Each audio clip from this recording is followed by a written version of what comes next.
homes did we sell that never would have been sold because of the $8,000 home buyer tax credit? Or did we just sell last year the homes we would have sold this year? We cannibalized our sales. Look what happened to sales here. This is $8,000 tax credit. It went up and it went back down. Oh yeah, and by the way, if you just do an average on this 12-month moving average and median, our home values nationwide are down 23%. But they were 33% escalated, so we technically still have a 10% reduction to go nationwide. Not here at all. Here's new home sales. Any builders in the room? There aren't any left. I guess prove that. Well, it's a tough time to be a builder. Tough time to be a builder. Survivor's going to own that market when they do, though. And they do that. And of course, new home prices don't go down. The only thing that went down, Stewart, was just the lot costs. Everything else is pretty much the same. But here's Houston's existing homes. Am I right? These lot sales. How much have lot values gone down? Too much. Too much. Okay, that's a good economic answer. I agree with that. But you look at this. So here's our sales flow. Let's be out of the seasonality. To get through that, I take a 12-month average. So, for example, this is January 2002, but it's average number of home sales per month for that month and the prior 11. Well, we think the last normal market we had was 2002. We had boom and bust after that nationwide, right? Well, we did bother us too. We had some subprime lending, alt-A lending. Oh, but did y'all know that our home sales, if this was normal, our home sales are back to normal in Houston? There's very few places in this country we can say our market's probably normal. What do you think of that statement, Mark? Normal? Yeah. So what we have to do, we got to adjust our business model to this normal market to get bigger market share and reduce our expenses. Am I correct? Yes. Work smarter, faster, quicker, cheaper. Am I right? Bingo, that's why you remember this organization. Now, oh yeah, BBC's going to be so shocked tomorrow when I show them this slide. Oh, Houston home value is plunging. Does that look like they're plunging, y'all? Y'all understand Texas? Every chart in Texas looks just like this. Different scale of that, they'll look like this. And the reason is that I applaud lenders and I applaud builders and I applaud everyone in this market. We remembered 88, 89. And if you lived through that, you remembered it big time. And we didn't. I always say this. I don't ride roller coasters anymore. Because when you go up on a roller coaster, y'all know the sound a roller coaster makes? And the next time you hear woohoo down the other side. If you don't ride it up, you know, there's woohoo down the other side. And we didn't ride it up, guys. Now, I'm going to tell y'all the most powerful statistic that you can use to negotiate residential listings and sales. Period. If you're working for a buyer, you're going to love this. If you're working for listing it, you're going to love it. It's months inventory, and it's this big formula we invented when I was at the Real Estate Center with NAR. But this is the coolest thing about the Houston Association of Realtors. How many of y'all know that in statistics it does it automatically? Yeah. Who didn't know that? Come on, someone admit here they didn't know that. Bingo. If you go and here it is right here. So what I did is I figured we're near the heights. Let's look at months inventory in the heights. And let's see how I approach a listing. Or let's see how I approach a buyer to make an offer. And what I did was I just said heights as a subdivision, and I started doing price ranges. $200,000 to $250,000, 13.5 months inventory. That means home prices in that price range are going down. And I ran a bunch of them. We got 13 and a half months below 250,000. We got 12.3 months, 250 to 300.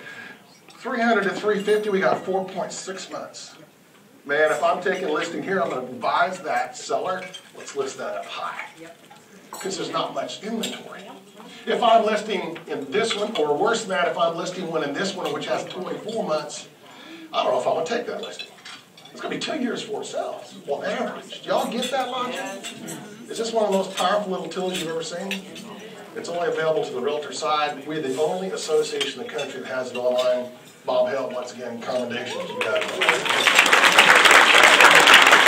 Now, if you look at construction, there just isn't any. I mean, basically, all we're building are the homes that kind of got destroyed in the hurricane. I mean, you think about that. Now, some bad news. To me, this is embarrassing. Gross domestic product. They say we're out of recession because we have positive gross domestic product. The world this coming year's GDP is expected to grow 3%. The U.S. 1.6%. Sub-Saharan Africa 5.9%. We're not expected to grow hardly at all, guys. What is inflation going to be this year? 3.2. You just failed that quiz. Guys, now this is real GDP. So we're barely going to grow, but Japan's going to grow less than us, and Europe about the same. Why is Japan the least of this amount? Because they're dealing with a shrinking population. Every day, if you live in Japan, every morning you wake up, there's fewer people that live in that country. There's fewer people. Now, I want to ask y'all, let's say you own apartments and rent them. If there's fewer people to rent your apartments, what happens to the value of your apartments every year? Oh, and if you're a car dealer, then there's fewer people to buy a car every year. What does it happen to your car dealership value?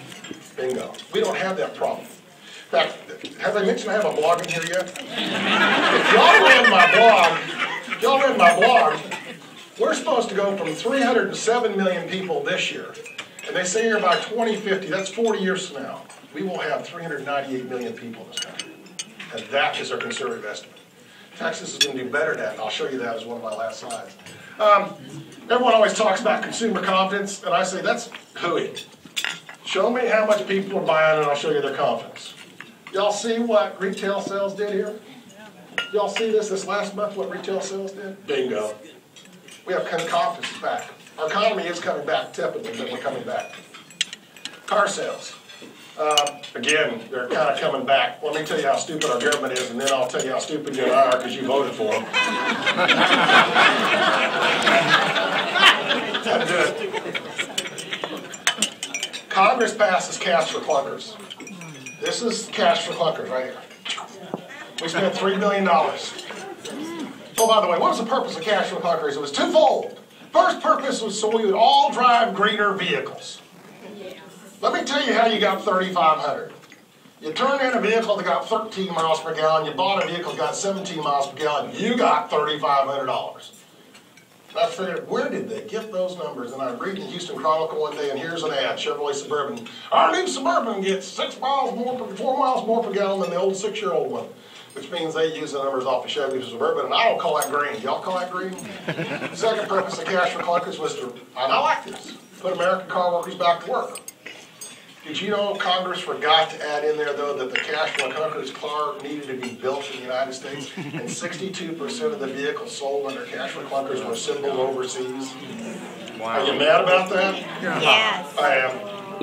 Let's talk about, by the way, if you read my blog, you know about this already, okay? blog.stewart.com. Investments. This is in the New York Times this weekend. It was pretty good press. Think about this. If you bought, the honey investment right now is gold. If you bought an ounce of gold in January of 1980 and you had no transaction costs and no holding costs, and you sold it at the end of October, you made 95.5% return on your investment. Oh, what do you do with the gold in the interim? Look at it. How about this one?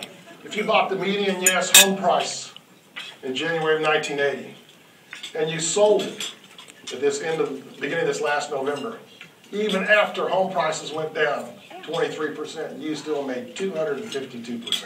How many of y'all knew that gold has been outperformed by housing by a factor of 2.5 to 1? Yeah, bingo. Now, let's adjust for inflation. If you adjust for inflation, you lost 30% on gold. Adjust for inflation, you still made almost 20% on your house. Who's going to show this blog of mine to your next prospective buyer? And that's with the 23% reduction in values. Now, this is just for the thing. So did I mention my blog, blog.stewart.com? It's a positive. We got out of this recession. It's painful, but not everything's bad news. Number one, rational behavior. This is real GDP, this line. And this blue line's the stock market. That was the dot-com bubble, and that was the stupidity bubble. That's where we got Alan Greenspan to fund all those bad stock purchases at 1%. And we got some sanity back, but stock looks a little bit expensive right now, which says to me, this is probably the best time to overweight in real estate since 1988 and 89. I look in the Galleria area. I look at Highland Village. I look at housing. Do you know the people that walked back in the market in the commercial and residential at that point in time? Do you know how much money they made by buying in that down market? Do you not see you have that same opportunity today? We have the best buying opportunity we have in this market that we've seen since 1988 and 89. I do believe that. Now, good news is this is nationwide. We didn't have that issue here. This is home prices, and home prices historically hug 3 times the national median income. We got up almost 4.2 times, not quite. We're back to kind of normal. Oh, but it also says to me, if the economy comes back, home prices don't go up. And these other markets, they kind of stay where they're at. We're normal. We're normal here, guys. Great news. Good news is we had some savings.